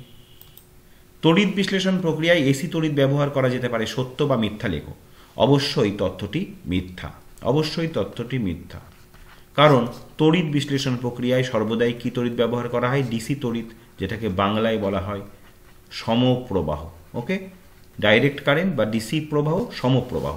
কেন? কারণ তড়িৎ বিশ্লেষণ কালীন যদি আমরা এসি তড়িৎ ব্যবহার করি, এ কথা আগেও তোমাদের আমি বলেছি যে এসি তড়িৎ ব্যবহার করলে অ্যানোড তড়িৎদ্বার মুহূর্তের মধ্যে ক্যাথোড তড়িৎদ্বার হবে, ক্যাথোড তড়িৎদ্বার মুহূর্তের মধ্যে অ্যানোড তড়িৎ, অর্থাৎ প্রতি মুহূর্তে অ্যানোড ক্যাথোড, ক্যাথোড অ্যানোড, এইভাবে তড়িৎদ্বারগুলো চেঞ্জ হতেই থাকবে, যেহেতু এসি কারেন্ট, অল্টারনেটিং কারেন্ট, পরিবর্তী প্রবাহ। তাই এখানে যে আয়নগুলো আছে তারা দিকভ্রান্ত হয়ে যাবে, ক্যাটায়ন ক্যাথোডে যাবে নাকি কোথায় যাবে কি বুঝতে পারবে না, ফলে সামগ্রিকভাবে এই প্রক্রিয়াটা বিঘ্নিত হবে। তাই তড়িৎ বিশ্লেষণ প্রক্রিয়ায় মনে রেখো সবসময় ডিসি তড়িৎ ব্যবহার করা হয়, এসি তড়িৎ নয়। তাহলে তথ্যটি কি? তথ্যটি অবশ্যই মিথ্যা, আগেই বলেছি।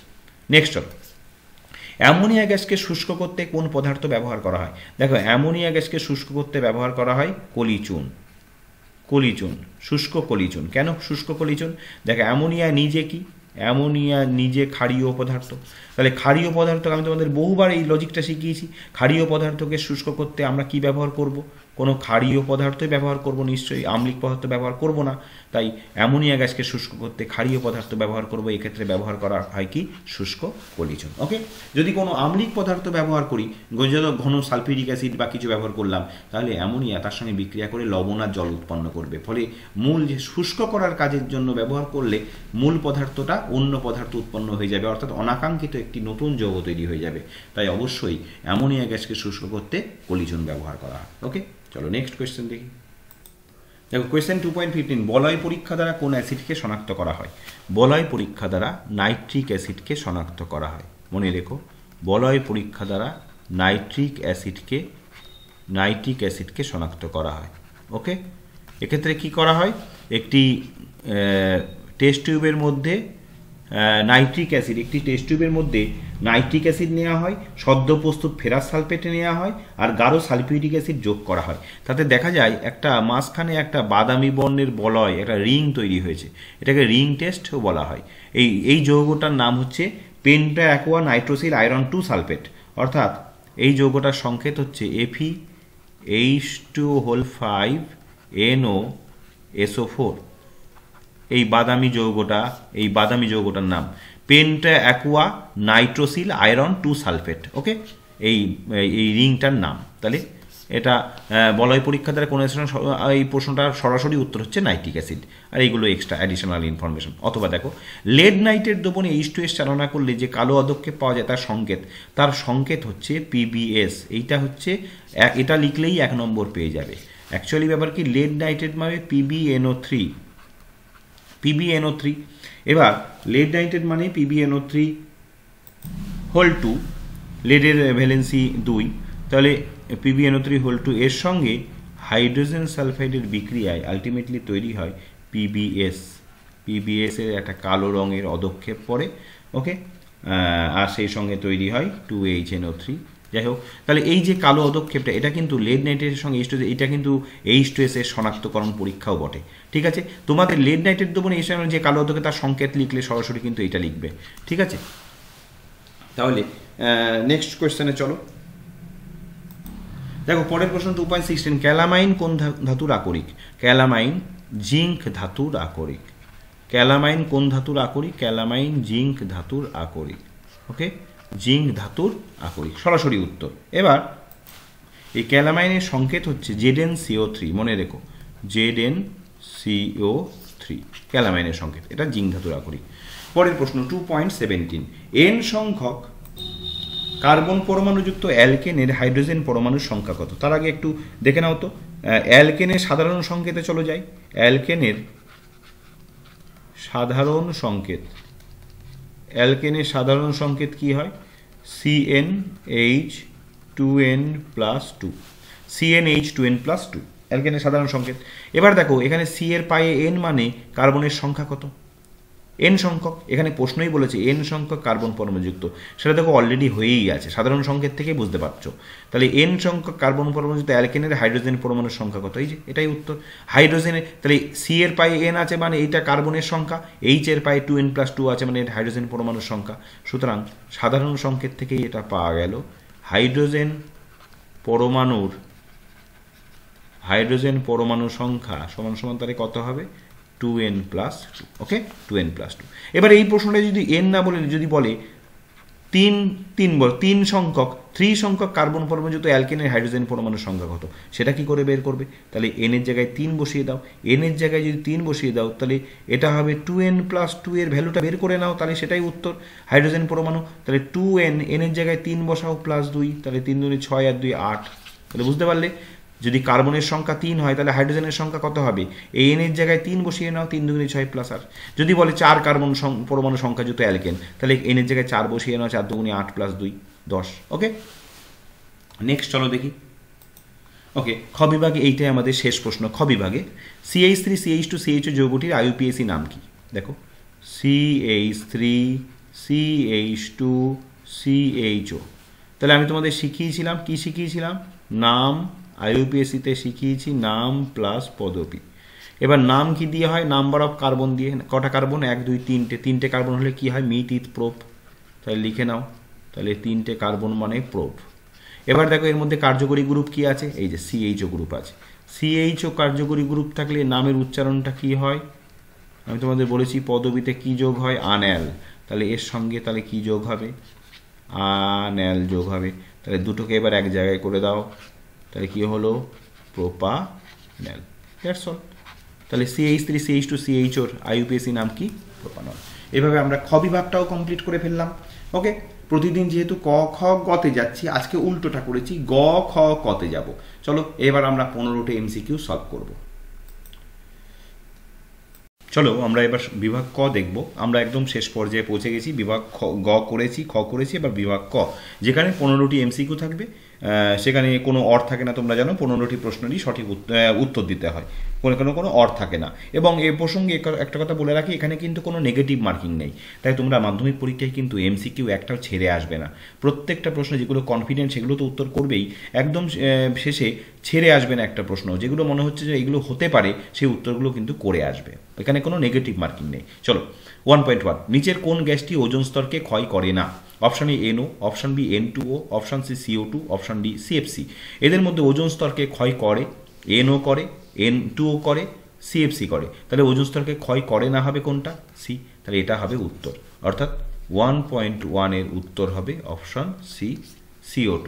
এটা ওজোন স্তরের কোনো ক্ষয় করে না। ওকে, মনে রেখো ক্ষয় করে এরা NO, N2O আর CFC। নেক্সট চলো পরের প্রশ্নে। 2 নম্বর প্রশ্ন, আদর্শ গ্যাসের অণুগুলির গতিশক্তি শূন্য হয় যে উষ্ণতায়? Option A 0 kelvin, option B 273 kelvin, option C 0 degree Celsius, option D 273 kelvin. তাহলে মনে রেখো আদর্শ গ্যাসের অণুগুলোর গতিশক্তি শূন্য হয়, অ্যাকচুয়ালি পরম শূন্য উষ্ণতা যেটাকে আমরা বলি -273 ডিগ্রি সেলসিয়াস উষ্ণতায় সমস্ত গ্যাসের আয়তন কি হয়ে যায়? সমস্ত গ্যাসের আয়তন শূন্য হয়ে যায়। তাহলে এই উষ্ণতার সমস্ত গ্যাসের আদর্শ গ্যাস অণুগুলোর গতিশক্তি শূন্য হয়ে যায়। তাহলে -273 ডিগ্রি সেলসিয়াস এখানে তো নেই, কিন্তু অন্যভাবে আছে। দেখো -273 ডিগ্রি সেলসিয়াসকে আমরা কি জানি? 0 কেলভিন। তাহলে উত্তর হবে অপশন এ। ওকে, কারণ সেলসিয়াস থেকে কেলভিনে যেতে গেলে আমরা জানি যে সেলসিয়াসের মানের সঙ্গে 273 যোগ করতে হয়। তাহলে দেখো কি হলো, এটা 0 কেলভিনই হলো। চলো নেক্সট প্রশ্ন, 3 নম্বর প্রশ্ন দেখি। দেখো কোয়েশ্চেন নাম্বার 3-তে বলছে 1.3-তে N2 গ্যাসের বাষ্পঘনত্বের সমান বাষ্পঘনত্বের গ্যাসটি হলো। আচ্ছা, প্রথমে জেনে নিই N2 গ্যাসের বাষ্পঘনত্ব কত? N2, তাহলে নাইট্রোজেনের হচ্ছে 14 হচ্ছে পারমাণবিক ওজন, তার মানে কত হচ্ছে? 14 × 2 = 28। 28 হচ্ছে এর আণবিক ওজন। আণবিক ওজন 28 হলে M = 2D ফর্মুলা তোমরা জানো। তাহলে বাষ্পঘনত্ব কত হচ্ছে? এর বাষ্পঘনত্ব হচ্ছে 14। এবার দেখতে হবে ABCDর মধ্যে 14 কার বাষ্পঘনত্ব? এফ এর পারমাণবিক ওজন আমরা জানি 19, 19 দুগুণে 38, তাহলে 38, তাহলে অর্ধেক 19, তাহলে এটা 19 বাষ্পঘনত্ব। তাহলে এটা উত্তর হবে না। Cl2 35.5 × 2 71 আণবিক ওজন, তাহলে 35.5 এর বাষ্পঘনত্ব, এটাও হবে না। NO নাইট্রোজেনের NOর কত হচ্ছে? নাইট্রোজেনের 14 আর অক্সিজেনের 16, তাহলে যোগ করলে 30, 30 এর অর্ধেক 15, তাহলে এটার 15, এটার 35.5, তাহলে এটাও হলো না, এটা তো হয়নি। এবার চলে আসো CO বের করো। সি এর হচ্ছে কার্বনের 12 আর অক্সিজেনের 16, 12 আর 16 কত হচ্ছে? 28, 28 এর হাফ কত হচ্ছে? 14, তাহলে দেখো 28 এর হাফ 14, এখানে N2রও বেরিয়েছিল 14, তাহলে উত্তর হবে CO। বোঝা গেল ব্যাপারটা? এইভাবে করতে হয়। তাহলে বলছে N2 গ্যাসের বাষ্পঘনত্বের সমান বাষ্পঘনত্বের গ্যাস, তাহলে N2 গ্যাসের বাষ্পঘনত্ব বের করে নিয়েছি 14। এবার এদের মধ্যে 4টের মধ্যে দেখতে পেলাম বাষ্পঘনত্ব কার? 14 হলো CO, তাহলে এটা উত্তর। চলো নেক্সট 1.4 দেখো, বলছে তাপ পরিবাহিতাঙ্কের একক হলো ABCD, 4টে অপশন দিয়েছে, আমি সব অপশনগুলো পড়ছি না।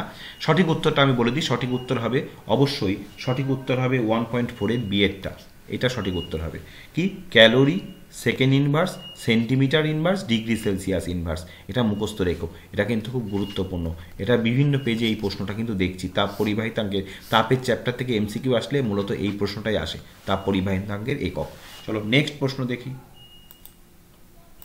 দেখো কোয়েশ্চেন নম্বর 1.5, কোনো উত্তল, এটা উত্তল না, উত্তল লেন্স হবে কথাটা, এটা হবে উত্তল। কোনো উত্তল লেন্সের ফোকাসের মধ্যে বস্তুকে রাখলে গঠিত প্রতিবিম্বটি হবে। এটা আগের দিন তোমাদের আমি প্রশ্ন ছিল যে উত্তল লেন্সকে বিবর্ধক কাঁচ রূপে ব্যবহার করা, এটি চিত্রসহ দেখাও। সেখানে আমি তোমাদের বুঝিয়েছিলাম যে কোনো উত্তল লেন্সের ফোকাসের মধ্যে কোনো বস্তুকে রাখলে তার একটি বিবর্ধিত প্রতিবিম্ব তৈরি হয়, সেটা বস্তুর অসৎবিম্ব হয় এবং অবশ্যই সমশিষ্য হয়। তাহলে অসৎ এবং সমশিষ্য উত্তর হবে, অসৎ এবং সমশিষ্য। তাহলে উত্তল লেন্সের ফোকাসের মধ্যে বস্তুকে রাখলে গঠিত প্রতিবিম্ব অবশ্যই হবে অসৎ এবং সমশিষ্য, অপশান বি। নেক্সট চলো প্রশ্ন দেখো, কোন বর্ণের জন্য একটি লেন্সের ফোকাস দৈর্ঘ্য সর্বাধিক হবে? এটা আনকমন কোয়েশ্চেন, খুব গুরুত্বপূর্ণ প্রশ্ন, মনে রেখো। কোন বর্ণের জন্য একটি লেন্সের ফোকাস দৈর্ঘ্য সর্বাধিক হবে? এটার উত্তর হবে অপশন সি, লাল। এটার উত্তর হবে অপশন সি, লাল। মনে রেখো, লাল বর্ণের জন্য একটি লেন্সের ফোকাস দৈর্ঘ্য সর্বাধিক হবে। Next question 1.7। নেক্সট 1.7, পরিবাহী রোধ ও সময় স্থির রেখে প্রবাহ মাত্রা দ্বিগুণ করলে উৎপন্ন তাপ, অপশন এ দ্বিগুণ হবে, অপশন বি 4 গুণ হবে, অপশন সি 6 গুণ হবে, অপশন ডি 8 গুণ হবে। তাহলে দেখো H প্রপোর্শনাল টু আমরা জানি I² RT, তাহলে এখানে রোধ আর সময় অপরিবর্তিত রেখেছে, তাহলে সরাসরি আমরা লিখতে পারি H প্রপোর্শনাল টু I²। তাহলে প্রবাহ মাত্রার বর্গের সমানুপাতিক। এবার প্রবাহ মাত্রা দ্বিগুণ করা হয়েছে, তাহলে H প্রপোর্শনাল টু 2², তার মানে H প্রপোর্শনাল টু কি কত হচ্ছে 4, দুগুণ করা হচ্ছে 2², মানে 2I² আর কি, তার মানে 2I এর হোল স্কোয়ার করলে H প্রপোর্শনাল টু কত হচ্ছে 4I², তার মানে অবশ্যই 4 হবে। তাহলে প্রবাহমাত্রা দ্বিগুণ করলে উৎপন্ন তাপ কত গুণ হবে? 4 গুণ বেড়ে যাবে। অর্থাৎ দেখা যাচ্ছে প্রবাহমাত্রা বর্গের সমানুপাতিক, তাহলে প্রবাহমাত্রা 3 গুণ করলে কত গুণ বাড়বে? 9 গুণ। 4 গুণ করলে কত গুণ বাড়বে? 16 গুণ। জাস্ট সংখ্যাটাকে বর্গ করে দাও, তাহলেই হবে। নেক্সট চলো দেখো 1.8-এ বলছে ওহমীয় পারিবাহিক লেখচিত্র কোনটি? অর্থাৎ ওহমের সূত্রে I বনাম V লেখচিত্র কোনটি হবে? এ হবে, বি হবে, সি হবে নাকি ডি হবে? এটা সরাসরি চলে যায় অপশন, উত্তর হবে ডি। কারণ ওহমের পরিবাহীতে, ওহমীয় পরিবাহীর ক্ষেত্রে আমরা জানি আইভি লেখচিত্র হলে সেটা হয় কি? সেটা হয় মূল বিন্দুগামী সরলরেখা। মনে রেখো, মূল বিন্দুগামী সরলরেখা। কিন্তু অওহমীয় পরিবাহী যারা আছে তারা কিন্তু সিলিকন, জার্মেনিয়াম, এরা এই লেখচিত্রটি মেনে চলে না।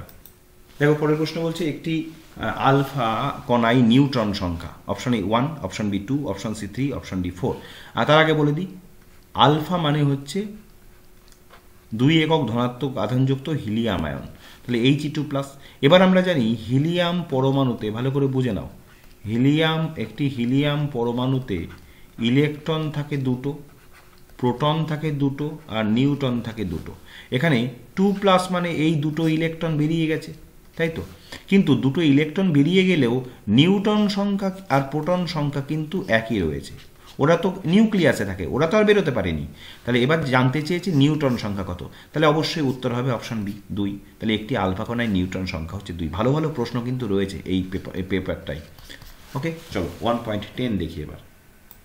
কোনটি পর্যায়গত ধর্ম নয়? অর্থাৎ পর্যায় সারণী চ্যাপ্টার থেকে একটি খুব সুন্দর প্রশ্ন। পর্যায়গত ধর্ম মানে পিরিয়ডিক প্রপার্টিজ, অর্থাৎ পর্যায় সারণীতে একটি নির্দিষ্ট শ্রেণী অন্তর অন্তর যে ধর্মগুলোর পুনরাবৃত্তি ঘটে এবং রেগুলারিটি মেনটেন আছে, সেগুলো হচ্ছে পর্যায়গত ধর্ম। দেখো গলনাঙ্ক অবশ্যই পর্যায়গত ধর্ম, তাহলে এটা উত্তর হবে না। তেজস্ক্রিয়তা পরে আসছি, তড়িৎ ঋণাত্মকতা অবশ্যই পর্যায়গত ধর্ম, জারণ বিজারণ ধর্ম অবশ্যই পর্যায়গত ধর্ম, তাহলে উত্তর হবে তেজস্ক্রিয়তা। কারণ তেজস্ক্রিয়তা কোনো রেগুলারিটি মেনটেন করে না এবং নির্দিষ্ট সময় অন্তর তার পুনরাবৃত্তি ঘটারও কোনো নিয়ম নেই, নিয়ম নীতি নেই। এটা মানে যা খুশি হয় আর কি, একটা মৌলের তেজস্ক্রিয় প্রকৃতি, ধর্ম সব আলাদা, তাই তেজস্ক্রিয়তা পর্যায়গত ধর্ম নয়। নেক্সট চলো 1.11। নিচের কোন জোটটি সমযোজী বন্ধন তৈরি করে? আমি তোমাদের বহুবার বলেছি যে ধাতু আর অধাতুরা মিলে তৈরি করে আয়নীয় বন্ধন, আয়নীয় বন্ধন। আবার আজকে বলছি, আর অধাতু আর অধাতু মিলে তৈরি করে সমযোজী বন্ধন। ওকে, সমযোজী বন্ধন।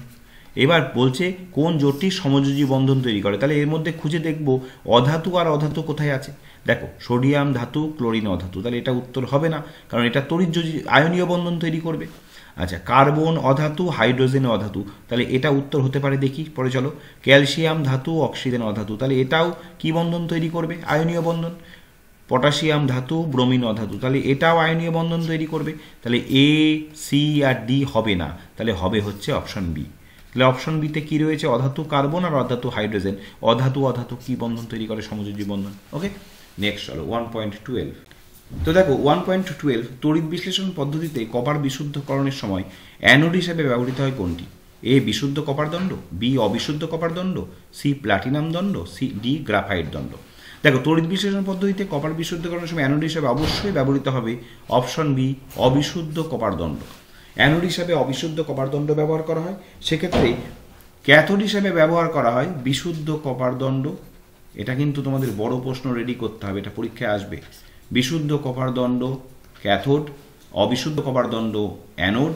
ঠিক আছে, চলো নেক্সট 1.13। 1.13 কোন গ্যাসের সংস্পর্শে সোডিয়াম নাইট্রোপ্রোসাইড দ্রবণ বেগুনি হয়? Option A nitrogen, option B HCl, option C NH3, option D H2S। এর উত্তর হবে অপশন ডি H2S। কারণ সোডিয়াম নাইট্রোপ্রোসাইড দ্রবণের সাথে H2S এর বিক্রিয়ায় কি হয়? জটিল বর্ণের একটি যৌগ উৎপন্ন, এটাকে মেলিনের বিক্রিয়া বলে। গত দিনের পেজেও এটা ছিল, মেলিনের বিক্রিয়া বলে। এই বিক্রিয়ার সাহায্যে H2S গ্যাসকে শনাক্ত করা হয়। ক্ষারীয় সোডিয়াম নাইট্রোপ্রোসাইড দ্রবণ কি বর্ণ ধারণ করে? বেগুনি বর্ণ ধারণ করে। ওকে, মনে থাকবে, বেগুনি বর্ণ ধারণ করে H2S। নাও 1.14। দেখো 1.14 বলছে প্রদত্ত সংকর ধাতুগুলির মধ্যে কোনটিতে তামা থাকে না? দেখো প্রশ্নটা দেখতে ছোট মনে হলেও প্রশ্নটা কিন্তু ভয়ঙ্কর কঠিন প্রশ্ন। কেন বলো তো? কারণ এখানে এই 4টে যে ধাতু সংকর দিয়েছে, 4টেরই যদি তোমার কোন কোন ধাতু মিলে এই ধাতু সংকরগুলো তৈরি হয়, এর যদি ক্লিয়ার কনসেপশন তোমাদের না থাকে, এই প্রশ্নের উত্তর তোমরা দিতে পারবে না। কেমন দেখো আমি বলে দিই, যেমন ধরো জার্মান সিলভার, যদি আমি জার্মান সিলভারের কম্পোজিশন না জানি, জার্মান সিলভারে কি কি থাকে? জার্মান সিলভারে তামা থাকে, জিঙ্ক থাকে, আর কি থাকে? আর নিকেল থাকে। তাহলে কপার, জিঙ্ক, নিকেল। ডুরালুমিনে কি কি থাকে? ডুরালুমিনে থাকে অ্যালুমিনিয়াম, থাকে তামা, থাকে ম্যাগনেসিয়াম, আর থাকে ম্যাঙ্গানিজ। এই তো। আচ্ছা, এবার স্টেনলেস স্টিলে কি কি থাকে? স্টেনলেস স্টিলে থাকে Fe, থাকে ক্রোমিয়াম, থাকে নিকেল, আর থাকে কার্বন অধাতু। গান মেটালে কি কি থাকে?